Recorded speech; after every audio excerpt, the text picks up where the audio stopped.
I hate bridge maxims. Rules like always cover an honor with an honor or second-hand low are intellectually lazy, and if you follow them blindly, they will actually lose you matches.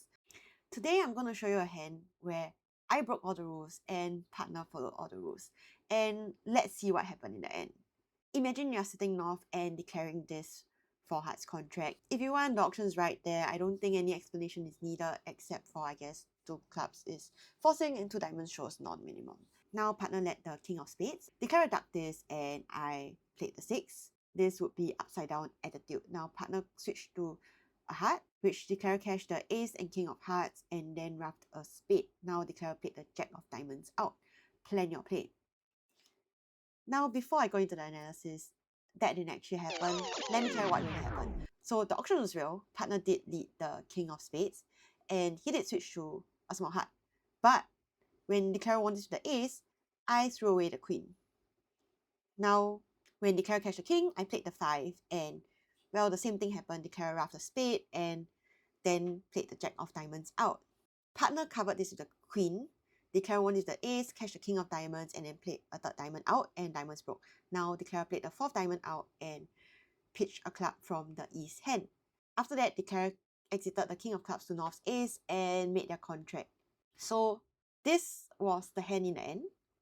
And honestly, I thought I did really well as south to play the queen of hearts first. I thought this was announcing to partner that I had started with queen jack small of hearts, and to assure him I had an entry in hearts to pierce the clubs when the time came. So when Declare played the jack of diamonds out, all partner had to do was to duck it.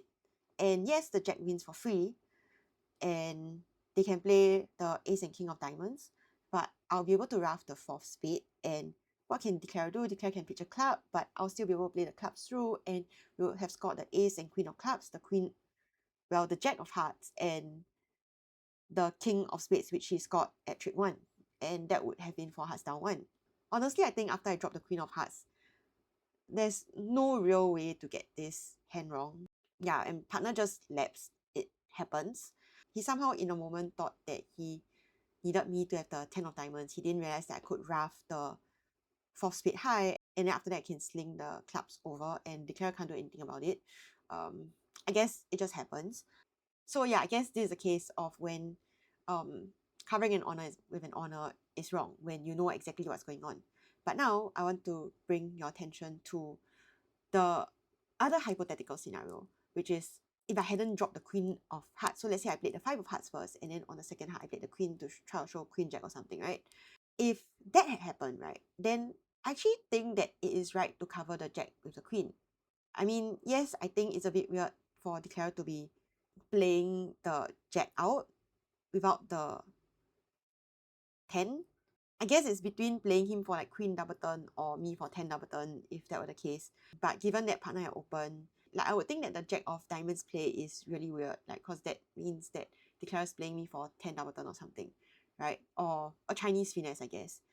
So yeah, I guess apart from the fact that the jack of diamonds play would have been really weird, I think if Declare had started with 5 card hearts and jack 10 4 card diamond, then whatever partner does doesn't make a difference. But if I had started with a 10 of hearts and Declare 5 card heart, then ducking it automatically gives Declare their contract, and playing the queen is the only way that Declare can go down, because now actually Declare has to duck it in order to make their contract.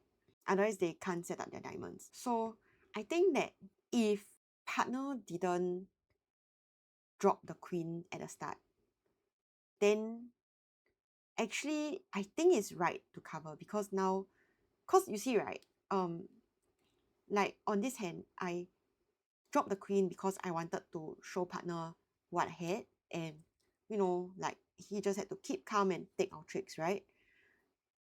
And by not dropping the queen, I think that it signals to partner that you don't have, what I had to down the contract. And his only legitimate hope is that I had, king of clubs.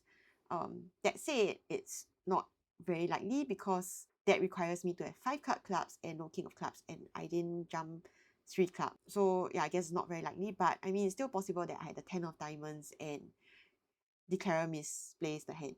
So that's the defense. Now for a bit of story time. Well, we had a scoring error during the match, so we ended up having to check all the scores, and partner actually, like, cause we didn't have the hand record, so we had to check Vugra for the scores, and partner realized that this 4 hearts is actually going down, right? So he questioned the scores to me, and I told him no, it made. And that was when I actually realized that the Declara actually misplayed this hand. Can you spot it?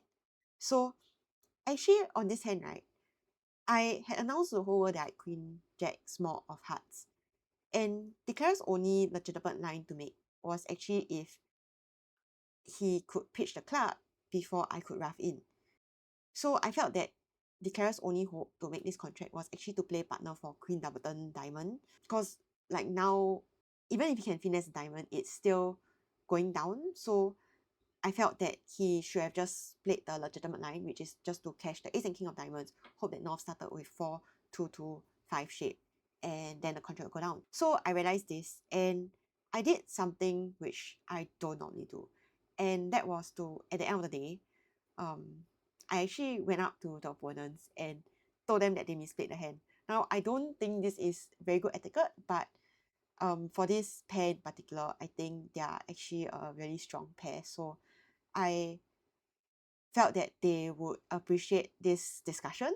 Because like previously when I was in Seoul, I asked opponents why they played in a certain way, and the things that they told me was really eye-opening for me. And I thought that, as like international players, I think we really should discuss hands more, like not just with partner and teammates, but also with your opponents, right? And I mean, I guess in Asia, it tends to be like the same people, more or less the same people representing a country every time. And we kind of just know each other, or at least of each other's existence. We say hi at the table and all that. And yeah, I think it's nice to have more of these discussions, and that's how we can all grow together as players. Yeah, that was pretty well received by them, and they actually said that they had already placed partner with 4-2-3-4 shape and thought that the only way was a misdefense, which I disagree because I prefer going for the usual line. But I guess from their point of view, maybe partner would have played 1 spade with 5-4 in the black suits. So yeah, I guess it's kind of right. So yeah, I think it's interesting to discuss your different perspectives. In this case, he ended up right? Because if he just played small, then he was never going to go down. And he did correctly assess that his best way of making the contract was for his defense. So kudos to him. So yeah, I guess that's all for this hand. Hope you enjoyed this, and see you next time.